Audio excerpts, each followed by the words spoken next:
শুভ সকাল বন্ধুরা, কেমন আছো তোমরা সবাই? আশা করছি তোমরা সবাই খুব ভালো আছো আর আমরাও ভালো আছি।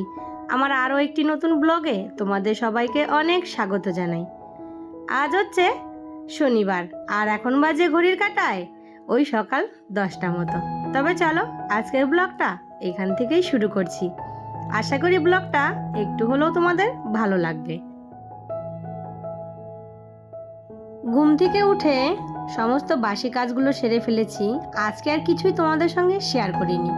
শুধু এই যে বিছানাটা তুলতে দেরি হলো তার একটাই কারণ, আমার ছোট ছেলে ঘুম থেকে এই যে এখনই উঠেছে। ও ব্রাশ করতে গেল আর আমিও চলে আসলাম বিছানাটা গোছাতে। তো এদিকে সকালে হাজব্যান্ডের টিফিন, তারপর চা খাওয়া, এগুলো সব করে নিয়েছি। এখন দুপুরে রান্না করতে যাব। তার আগে ভাবলাম যে চলো ঘরটরগুলো একটু হালকা পরিষ্কার করে তারপরে যাই। একটু মানে একদিন পর পর যদি একটু না মুছি না, এত ধুলো ধুলো হয়ে যায় আর মনে হয় যে এই যে জিনিসের উপরে পাউডার পড়ে আছে। এত যে ধুলো হয়েছে চারিদিকে, বৃষ্টি না হলে এই ধুলো কিন্তু যাবে না। জানি না কবে যে বৃষ্টি হবে। তো এই যে এখন এই ঘরটরগুলো সুন্দর করে পরিষ্কার করে তারপর চলে যাব রান্না করতে। আবার কি রান্না করব সেটাও ভাবতে হবে। তো সকালে খাওয়ার জন্য কালকে রাতে অনেকগুলো ভাত করেছিলাম, সেটাই এখন ভাজা করব। বেডরুমের কাজ সেরে চলে এসেছি রান্নাঘরে। দেখো রান্নাঘরের কি অবস্থা হয়ে আছে, চারিদিকে বাসন ছড়িয়ে ছিটিয়ে আছে। চায়ের বাসন, রুটি করেছি তাওয়া পড়ে আছে গ্যাসের উপরে, সমস্ত আটা মেখেছি সেই গুঁড়োগুলো পড়ে আছে। তো এগুলো সমস্ত এখন পরিষ্কার করে তারপর রান্নার জোগাড় করি। তো এই যে দেখো এতগুলো বাসন হয়ে গেছে কিন্তু বেসিনে। তো এই বাসনগুলো যদি এখন না মাজি তাহলে কিন্তু আরও বাসন জমে যাবে। আর কয়েকটা দিন সকালে না কেন জানি না শরীরে একটা আলসি ভাব কাজ করছে। ওই যে ভোরবেলা 5টার সময় ঘুম থেকে উঠে না তাড়াতাড়ি কাজগুলো সারা হয়ে যায়। আর যদি ভাবি একটু বসে থাকি, এখনো হাতে অনেক সময় আছে পরে করব, এই করতে গেলে কিন্তু আরও কাজের দেরি হয়ে যায়। বড় ছেলে চলে এসেছে টিউশন থেকে, বলছে যে মা আমার খিদে পেয়েছে। তো এতগুলো ভাত, ভাবলাম যে চলো ভাতগুলোকে ভাজা করে দিই। আর একবারে সবার জন্যই ভাজা করে নিয়েছি। 2টো ডিম দিলাম আর একটু আলু দিয়েছি আর একটু লঙ্কা কুচিয়ে। পেঁয়াজ দিলে আমার ছোট ছেলে আবার খাবে না, তার জন্য ভাবলাম যে চলো পেঁয়াজটা নাই দেওয়া যাক। তো এখানে কিন্তু আমার ভাত ভাজা হয়ে গেছে। এখন 3জনের জন্য বেড়ে নিচ্ছি, খাওয়া দাওয়া সেরে নিই, তারপরে আবার কথা হচ্ছে। ঘরে একদমই সবজি নেই, তাই আজ শাক পাতা কুড়িয়েই রান্না করে খেলাম। তার কারণ ঘরে পড়ে আছে আলু, ওই সরু সরু কয়েকটা বেগুন, পেঁয়াজ লঙ্কা। তো ভাবলাম যে চলো ছাদের উপরে মিষ্টি আলু শাকের গাছ আছে, সেখান থেকে কয়েকটা পাতা তুলে এনে একটু ঝোল শাক করি পেঁয়াজ দিয়ে। আর এই মিষ্টি আলু শাক খেতে কিন্তু খুবই ভালো লাগে। তোমরা কে কে খেয়েছো অবশ্যই কিন্তু কমেন্ট করে জানিও। আর এই মিষ্টি আলু গাছটা না আমার একাই হয়েছে। আমি যতই এই ডোগাগুলো ছিঁড়ে দেই বর্ষার সময় আবার সুন্দর সবুজ হয়ে গাছগুলো মানে ছেয়ে যায় এই ছাদের মধ্যে। দেখতেও ভীষণ ভালো লাগে আর শাকটা দিয়ে না ঝোল শাক খেতেও ভালো লাগে। তো দেখো কতগুলো শাক তুলে আনলাম আর শাকগুলো কিন্তু ধুলো ধুলো হয়ে গেছে। ভালো করে পরিষ্কার না করলে কিন্তু একদমই খাওয়া যাবে না।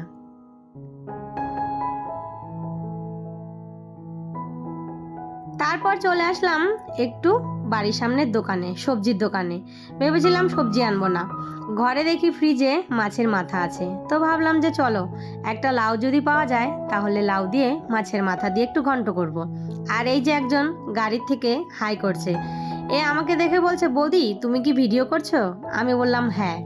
আমাকে দেখে ও একটু মোবাইলের সামনে হাত নেড়ে দিল। এই লজ্জার ভয়ে না রাস্তায় বেরোনোর সময় ভিডিও করতে ইচ্ছা হয় না। যখনই হয়তো রাস্তায় বের হই ভিডিও করি, লোকে বলবে কি করছে না করছে, কেউ হয়তো বলেই দিল যে ভিডিও করছো, মানে সে তো আর জানে না যে আমার ইউটিউব চ্যানেল আছে। আমি তো আর সবাইকে বলে বেড়াবো না যে আমার একটা চ্যানেল আছে। যাই হোক, আস্তে আস্তে হয়তো ভিডিও করতে করতে এটাও আমার অভ্যাসে পরিণত হয়ে যাবে। যাই হোক, এদিকে লাউটা এনে কেটে নিলাম। লাউটা এতটা ভালো হয়েছে জানো তো, রান্না করেছি একদম মজে গেছে। আর মাছও নেই আজকে জানো তো, এই যে গোনে 2 পিস মাছ আর মাথা ছিল, তো ভাবলাম মাথাটা দিয়ে লাউ দিয়ে ঘন্ট করি, আর 2 পিস মাছ আছে, 2টো ডিম দিয়ে একটু ঝোল করব আর মানে শাক করব, ব্যাস। আজকে রান্না বসিয়েছি লোহার কড়াইতে, আর কড়াইটা কিন্তু ভীষণ ভালো হয়েছে জানো তো। আমি ভেবেছিলাম কড়াইটা কালো হবে না, কিন্তু কালো হয়ে গেছে। আর একদমই লেগে ধরে না কড়াইতে, রান্না করতে ভীষণ আরাম হচ্ছে, আমারও মজা হচ্ছে রান্না করতে। তো ভাবলাম যে আজকে তাহলে এই কড়াইতেই রান্না করা যাক। এদিকে ভাত বসিয়ে দিয়েছি, এদিকে ঘন্টটাও কিন্তু একদম রেডি হয়ে গেছে। একটু ধনেপাতা ছিটিয়ে নামিয়ে নিলাম। আর এখানে ছেলের জন্য একটু ডাল সেদ্ধ করব, তো ডালটা দেখি বাড়ন্ত, তো এই যে আমি কৌটোতে ডালটা আবার ঢেলে নিলাম। এদিকে ছেলের জন্য ডাল সিদ্ধ বসিয়ে দিলাম। এখানে একটু ডাল দিয়েছি, একটা লঙ্কা চিড়ে দিলাম, একটু লবণ, হলুদ আর একটু সর্ষের তেল।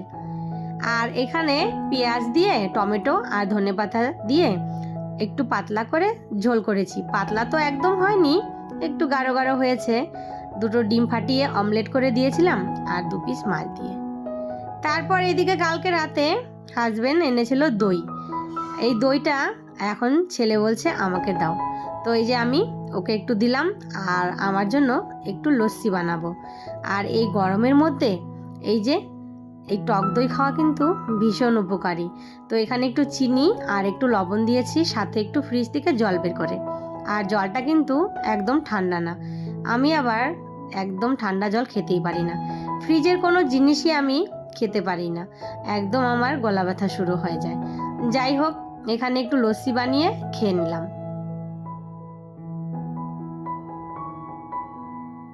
মাঝখানে অনেকটা সময় কিন্তু কেটে গেছে। দুপুরে ওই রান্না বান্না সেরে তারপর খাওয়া দাওয়া করে একটু শুয়েছিলাম। তারপর মনে হলো ওই যে ফুলের ডালগুলো এনে ভিজিয়ে রেখেছিলাম বালতিতে, অনেক দিন হয়েছে, সেগুলো না শেকড় বেরিয়েছে। আর এই যে কার্টুনে মাটি আর সবজির খোসা জমিয়ে ভরে রেখেছি, তো 2 বালতি সার মাটি এনে দিয়েছিলাম।